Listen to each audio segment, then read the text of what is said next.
Aside from people getting sick, crops in Mississippi are also being negatively affected by what some are saying is toxic rain. Rain mixed with oil fumes and a deadly toxic dispersant.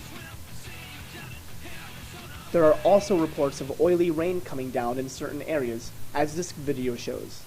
And as this all drains, you see the sheen, but look at this. There's that same very brown bubbly stuff we saw yesterday in the Gulf under the Bay St. Louis Bridge. So you can see it. I mean, it's raining oil. It is literally raining oil right here in River Ridge. Very heavy rainstorm came through, and you can see this is oil. Is this not crazy, dude? Yeah, man. I got down. And you can smell it. We're smelling the oil. It's everywhere, all the way on the city sidewalk, which means it's all over the grass. Going down now. Just all over the street. Yep. Unbelievable. No, but it's all everywhere. All over. Look at this. And it's thick over there. It's like we've seen in the Gulf, foaming. What's worse is that farms all across the southern area of the United States have been experiencing damaged crops and trees. Some suspect that it is because of the exceedingly high levels of Corexit in the atmosphere, which they believe causes rain to be even more toxic than shown in the previous clip. Tonight's big story and mystery is unfolding across Mid-South farms. Something is killing crops, trees, even weeds, and nobody seems to be able to explain why. Thank you for joining us. I'm Richard Ransom. I'm Claudia Barr. The farmers are scratching their heads, and some are worried their crops may be lost to the mysterious plague. It's happening along a large swath of land near the Shelby and Tipton County border, along Herring Hill Road and elsewhere near the Mississippi River bottoms. Sean Scheibot is just back with more. Richard, Claudia, take a close look. This is what has farmers worried. These tiny dots look as though something burned straight through the leaf, and they're finding this everywhere. The tiny dots appear different depending on the plant. On corn stalks, the dots seem to turn white in the center. On other plants, a white dust speckles the leaves, then destroys the green life underneath. We found it all in the herbs, in the flowers, in the plum tree, in the weeds. It's apparently on everything. Tony Holt grows organic produce that she sells at area farmers markets. As these farmers inspect the new growth covered in the perplexing plague, they fear their entire crop may be lost. Just down the road, less than 10 miles at Wilder Farms, the damage could possibly hit hundreds of acres of corn. It's sudden, and it's so wide, it's so large out here. Everybody's seeing it. It appears to have hit everything. Crops, weeds, trees, and there's nothing in common. The Holts raise organic crops so they don't spray pesticides on any of their fruits and vegetables. The first thought was a parasite or insect, but Wilder Farms sprays pesticides, and the damage is just the same. Farmers here first noticed the damaging dots over the weekend.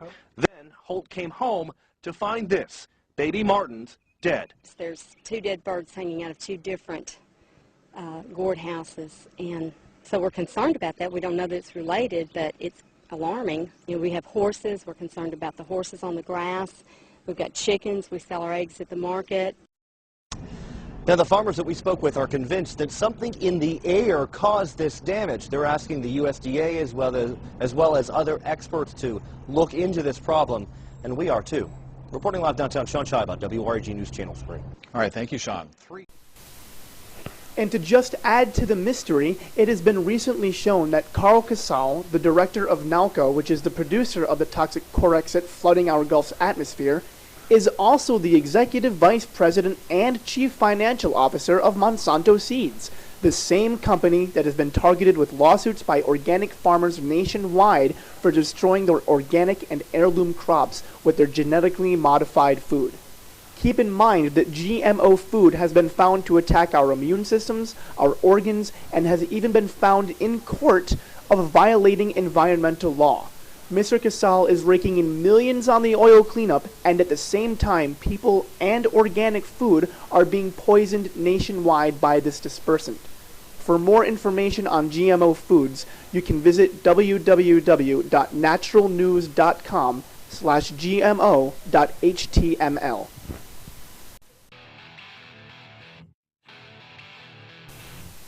Some might ask themselves, why haven't I heard about all of this? The media blackout? The people getting sick? The levels of toxicity? The truth is that BP has paid Google, Bing, and Yahoo for the top sites on the search engines. So if people search the phrase BP oil spill, the first phrase to come up is the BP website dedicated to showing us what they're doing to help.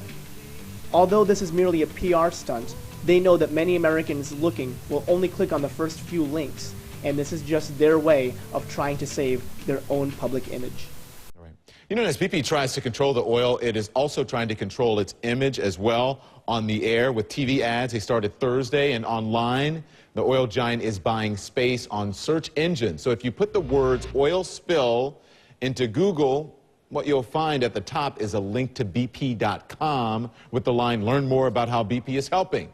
So type in Gulf oil, and once again, BP links, that comes up first. I want to turn to Maureen McKay now. She is the managing editor of thefiscaltimes.com, which featured this story. Maureen, for those of us who are not totally savvy about how search engines work, explain to us what BP is doing, how they did this.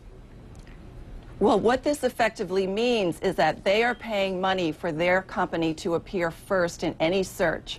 So if the average person out there in America goes to Google to try to get some information about what's the latest with the oil spill, and they innocently type in oil spill, let's say oil spill itself, or Gulf of Mexico, or even wildlife and oil spill, what they're going to be brought to first is the BP site, and it will very clearly say what BP is doing to help. Now, when you go onto their site, it's a very sanitized PR and marketing message. What it effectively does is bump down other legitimate news and opinion pieces that are addressing the spill. BP is right there at the top, and they're paying big money for that. Maureen, I have to ask you this, but isn't that an effective PR strategy? Many companies do that, and many individuals do that when they're trying to clean up their online reputation or their online resume or history. So they're not doing anything out of the ordinary. So then what's your beef with this if you have one?